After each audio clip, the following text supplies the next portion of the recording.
Selamat pagi semuanya. Apakah semuanya sudah hadir lengkap? Baik, kita langsung mulai saja ya. Hari ini kita ada pasien atas nama Nyonya S. Dia usia 56 tahun dengan diabetes mellitus tipe 2 dengan luka diabetik yang belum membaik. Pastikan semua sudah membaca catatan keperawatannya ya. Kita akan fokus pada perfusi perifer dan gula darah, dan juga termaksud kita akan fokus pada resiko infeksi. Nah, in charge boleh sampaikan terkait kondisi pasien.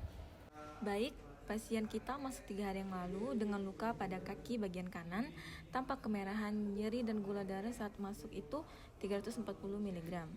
Saya persilahkan perawat Ivana untuk melaporkan detail kondisinya.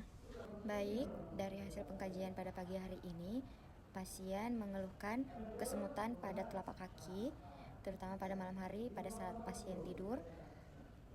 Luka diabetik tampak kemerahan tapi tidak mengeluarkan nanah. Perawatan luka dilakukan dengan NaCl dan kasa steril. Oke Bu, saya izin menambahkan, saat saya edukasi insulin semalam, pasien tampak takut dengan jarum suntik. Beliau atau pasien mengatakan kadang melewatkan suntik insulin malam karena beliau merasa cemas. Hal ini bisa menyebabkan gula darah tidak stabil. Baik Bu, semua data pasien sudah disiapkan, kita bisa menuju ke ruangan.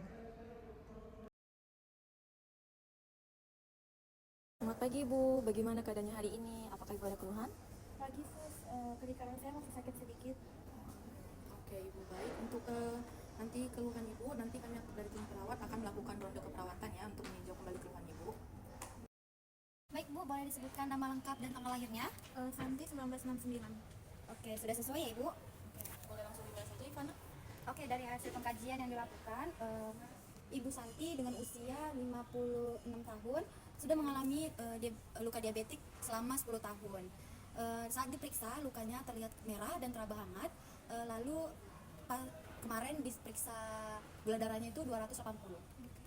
Ya Bu, izin menambahkan, intervensi yang telah kami lakukan yaitu perawatan luka dengan NaCl, kemudian cek gula darah 3 kali sehari, kemudian kami memberikan edukasi mengenai diabetes mellitus dasar dan kolaborasi pemberian insulin. Dan respon dari pasien yaitu dia masih merasa takut dengan jarum suntik dan belum bisa mengatasi dietnya Bu. Oke, Ibu setelah dilakukan tindakan lukanya terasa lebih ringan, udah mendingan atau masih makin parah gitu? Saya masih merasa nyut-nyutan sih Sus, apalagi malam hari. Oke, baik Ibu, saya izin menyampaikan beberapa hal ya terkait diagnosa yang Ibu derita saat ini. Luka diabetik yang Ibu alami ini memang luka yang mudah sekali meradang. Jadi perlu perawatan yang konsisten, apalagi dengan kadar glukosa Ibu tadi yang cukup tinggi. Ya, jadi wajar saja jika lukanya itu masih belum membaik. Izin menambahkan juga Bu, pasien mengatakan sering melewatkan jam insulin malam karena takut. Oke, jadi itu juga bisa menjadi faktor besar ya, kenapa lukanya masih belum sembuh. Dan juga dari hasil observasi saya, beliau juga belum bisa mengontrol dalam proporsi diet DM-nya. Karena beliau masih mengonsumsi terlalu banyak porsi nasi, di mana dikategorikan dalam kelebihan karbo. Oke, baik. Itu juga akan menjadi fokus dari edukasi kita ya. Iya Sus, saya juga mau bantu tapi nggak tahu apa makanan-makanan yang harus dibatasi sama ibu apa. Oke, terkait hal itu Bu, nanti itu kita akan sampaikan ke pihak ahli gizi. Nanti ahli gizi akan memberitahukan bagaimana pola makan yang baik untuk Ibu Sinta tadi, dan akan diajarkan kepada Ibu ya. Oke, baik. Laporan sudah saya terima semua ya. Dari data, izin saya bacakan data yang sudah dikumpulkan. Dari data kita dapat melihat gula darah pasien masih belum stabil di angka 260 sampai 310. Kemudian luka diabetiknya masih merah. Pasien juga takut kan di insulin, dan ini juga berpengaruh terhadap pengetahuan diet yang masih kurang untuk pasien. Kemudian untuk tindakan lebih lanjut boleh dijelaskan mungkin oleh Ivana. Oke, di sini saya sudah mendapatkan anjuran dari dokter ya.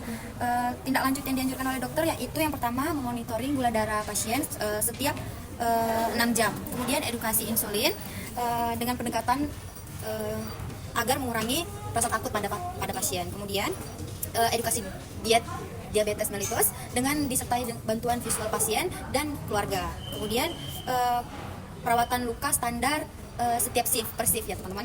Kemudian latihan fisik ringan selama 10-15 menit itu dilakukan pada sore hari. Kemudian melibatkan keluarga dalam perawatan pasien. Terima kasih semua untuk Ibu dan juga keluarga di sini. Perawatan hari ini sudah selesai.